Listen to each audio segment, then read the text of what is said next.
Division ప్రజలందరికీ నమస్కారం।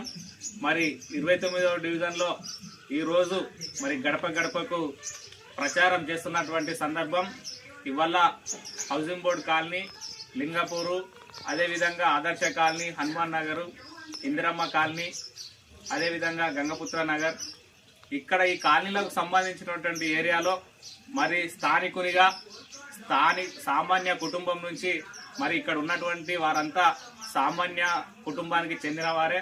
మరి వారు గత కొంతకాలంగా స్థానిక సమస్యలతోని మరి వాళ్ళు కాలం వెల్లదీస్తున్నటువంటి పరిస్థితిని దృష్టిలో ఉంచుకొని మరి ఇక్కడ ఉన్నటువంటి సమస్యల మీద నాకు పూర్తి అవగాహన ఉన్నది। మరి వారికి ఏ విధమైన సమస్యలు ఉన్నా కూడా దానికి పరిష్కారం చూపుతానని చెప్పి ఈ సందర్భంగా తెలియజేసుకుంటూ మరి త్వరలో జరగబోయే ఎన్నికలలో మరి అమూల్యమైన ఓటు వేసి గెలిపించవలసిందిగా ఈ సందర్భంగా కాలనీ ప్రజలందరినీ కోరుతా ఉన్నాం। ధన్యవాదాలు।